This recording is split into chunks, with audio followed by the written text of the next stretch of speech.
একজন ধনী ব্যবসায়ীর 4 জন স্ত্রী ছিল।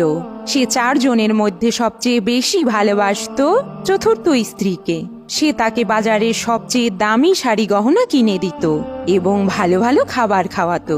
তার পরের স্থান ছিল তৃতীয় স্ত্রীর, কারণ সে ছিল সবচেয়ে পরমা সুন্দরী। সে এতটাই সুন্দরী ছিল যে লোকটি তাকে বন্ধু মহলের কাছে নিয়ে গিয়ে গর্ব করে বলতো, দেখেছো আমার ডানা কাটা পরি? এমন স্ত্রী পেতে ভাগ্য লাগে। এমন স্ত্রী কজন আর আছে? তবে সবসময় ভয়েও থাকতো, যদি সে অন্য কারো সাথে পালিয়ে যায় তাহলে আমার কি হবে? অন্যদিকে দ্বিতীয় স্ত্রী ছিল খুবই বুদ্ধিমান। স্বামীর ব্যবসায় সাহায্য করত এবং স্বামী কোনো সমস্যায় পড়লে মুহূর্তে তার বুদ্ধি দিয়ে সমাধান করে দিত। অপরদিকে প্রথম স্ত্রী ছিল সবচেয়ে বিশ্বস্ত।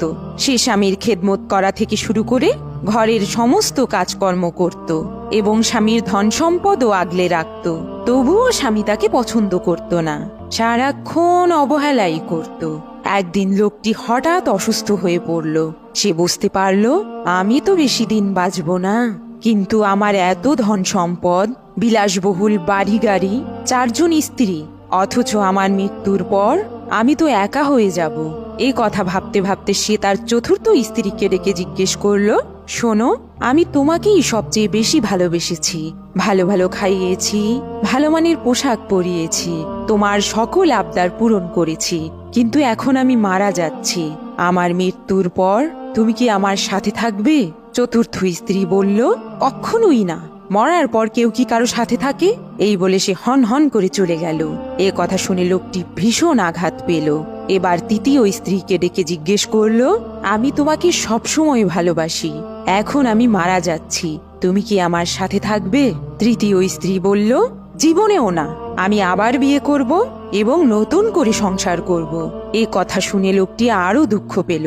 তখন সে দ্বিতীয় স্ত্রীকে ডেকে জিজ্ঞাসা করল, আমি সবসময় সকল কাজে তোমার পরামর্শ নিয়েছি, তোমার সব কথার গুরুত্ব দিয়েছি, কিন্তু এখন আমি মারা যাচ্ছি, আমার মৃত্যুর পর তুমি কি আমার সঙ্গে থাকবে? দ্বিতীয় স্ত্রী বলল, আই অ্যাম সরি, এ কাজে আমি তোমাকে সাহায্য করতে পারবো না, আমি শুধুমাত্র তোমার সাথে কবর পর্যন্ত যেতে পারি। হঠাৎ আড়াল থেকে একটি চিরচেনা কণ্ঠস্বর বলে উঠল, আমি চিরকাল তোমার সঙ্গে থাকব, তুমি যেখানে যাবে আমি সেখানেই যাব। এ কথা শুনে লোকটি তাকিয়ে দেখলেন, সে আর কেউই না, এ যে তার প্রথম স্ত্রী। বহুদিন পর লোকটি বড় বউয়ের দিকে তাকিয়ে দেখল, সে তার প্রতি এতটাই অযত্ন আর অবিচার করেছিল যে সে আজ দুর্বল হয়ে গেছে, ঠিক মতো দাঁড়াতেও তার কষ্ট হচ্ছে। এবার লোকটি বলতে লাগলো, হায় কপাল, এ আমি কি করলাম যে আমার অতি আপনজন ছিল, আমি তাকেই অযত্ন আর অবহেলা করেছি। বন্ধুরা, আসলে আমাদের সবার জীবনেই 4 জন স্ত্রী রয়েছে। চতুর্থ স্ত্রী হচ্ছে আমাদের শরীর। আমরা যতই সময় আর শ্রম ব্যয় করি না কেন, মৃত্যুর পর সে আমাদের সাথে থাকবে না।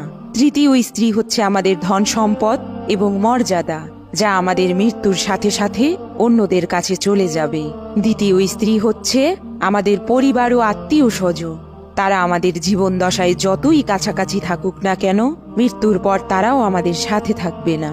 আর প্রথম স্ত্রী হচ্ছে আমাদের ঈমান, যাকে আমরা সব সময় অবহেলা করি, কিন্তু সেই একমাত্র সঙ্গী যে কিনা আমরা যেখানেই যাই সে আমাদের অনুসরণ করে।